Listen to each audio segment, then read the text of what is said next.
All right, we're going to get a perspective from the government now, from Liberal MP Tim Wilson. He joins me live from Melbourne. Mr Wilson, thanks very much for your company. Thank you, Peter. Great to be with you. Oh, you don't have to sound so disingenuous about it, but let's move into the discussion. No. I was thinking about whether to say Happy New Year and whether I can still say that at this time of year. I think you can still say Happy New Year. You're allowed to do that till the end of January. Happy New Year to you, Peter, and your viewers. You're too PC to say Merry Christmas? You're worried about people of other religious denominations? Well, you normally say Christmas before Christmas. Last time I checked, Christmas was about a month ago. All right, let's move on. And all my Christmas cards said Merry Christmas, Peter. But if you'd like to go back there, Merry Christmas and a Happy New Year to you. I was going to be surprised that you were so politically correct. I didn't think that was your general approach. Let's move in to some weightier issues. I don't know how much of Dr Craig Emerson you just heard there, but the translation of his analysis of what you and the government are doing is that you're all crazy. You should walk away from the TPP because when you take America out of it, it's just so central to the whole thing. It won't look anything like it currently is, so just get real. Your reaction? Well, that's not true. I mean, when it comes down to the TPP is an agreement between multiple countries across the Asia-Pacific. Would some of it have to be refocused and renegotiated? Of course it would. But his whole point is that all those countries, those 11 countries which include Australia, are essentially all doing deals through America. So you take America out of it and pop goes the balloon. So we might as well start afresh. But it's not just up to us, Peter. This is the point. The TPP was held together by multiple countries, was market access for a lot of those smaller countries across the Asia-Pacific into the United States a critical part of it? Of course, but it was always designed as a framework for a regional architecture to deal with the blockages in the World Trade Organization because multilateralism sort of wasn't working. It was designed to create a regional framework where the economic growth in this century is going to be, and then to be able to bring other countries into it built on that sort of architecture. So, of course, it's going to need some refocus. Of course, it's probably going to even need some renegotiation, but it doesn't mean that the only critical factor of it was the United States. It was an extremely important part, but it wasn't the sole part. A lot of your fellow Liberals, more on the Conservative side of the party, but, you know, in agreement with people like your good self around economic matters and free trade and all the rest of it, they're running around high-fiving themselves that Donald Trump won the election. How does that work? Can someone explain to me how it works that if you're a free trade philosophical advocate, that you reckon it's the best thing since sliced bread, that the most protectionist individual to occupy the White House since protectionism was in vogue, won the election? Well, I think there are two parts of it. Some of us, always enjoy watching some of our political opponents who we disagree with not be successful. But the other part of it is that, Donald Trump is asserting a very strong culturally conservative agenda, and I think a lot of my colleagues like to see that aspect of it. So they turn a blind eye to protectionism? Well, I certainly don't turn a blind eye to protectionism. As you know, Peter, I'm a staunch free trader. I do. That's why I have a very cautious view about Donald Trump as President of the United States. He's like a lot of US presidents. There are aspects you like and aspects you don't like, but he's running his country, and that's very different from us running ours, and ours has to be how we're going to get the best deal for our exporters in both goods and services across Southeast Asia, and how we're going to integrate in the Asia-Pacific over the 21st century.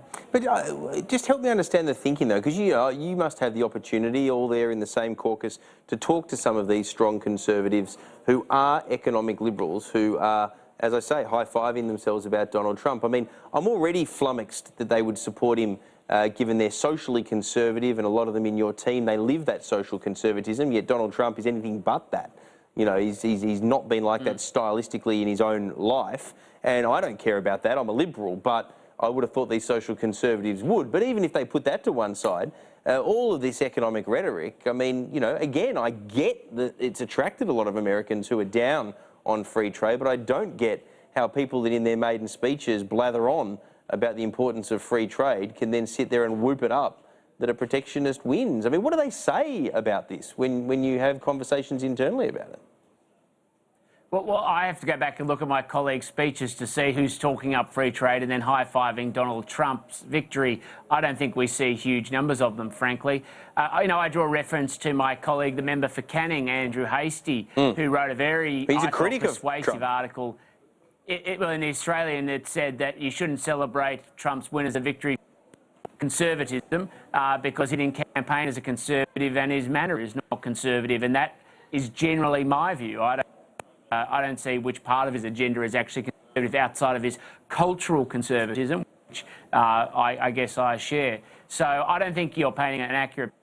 I think some people are seeing things they like. Obviously, some of my colleagues aren't big fans of excessive regulation, particularly create subsidies for renewable energy. I am in that camp as well. So when I see those removed, I'm happy. But at the same time, when it comes down to other areas of policy, I disagree with, you're going to be disappointed. That's the nature of it. Well, another policy area where you do agree with some of these cultural conservatives is the need for change to 18C. It was gaining momentum as it came to an end in 2016. You would have seen that the Australians of the Year were those students from the QUT case as well as their barrister. Patriots, one and all. Well, my question for you is this going to be back on the agenda hard and fast as far as a lot of Liberals are concerned in 2017?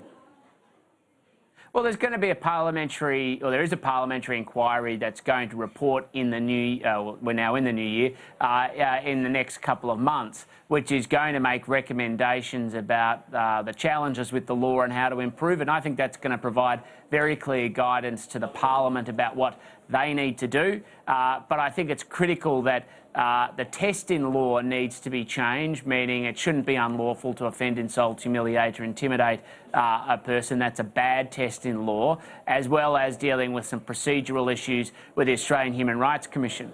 And there was reports today in a couple of the papers talking about the criticism of the QUT students about the processes within the Commission, and particularly around whether it was being given the proper attention by the President of the Commission and making sure that it was also being dealt with in a fair and impartial way. Just very quickly, we're out of time, but I've got to ask you as an MP in the Melbourne area about the horrific scenes that we saw from last Friday, I believe it was, in the Bourke Street Mall. It raises the broader issue of crime in Melbourne. Your thoughts? It is a state issue, but nonetheless, all representatives must be thinking about this.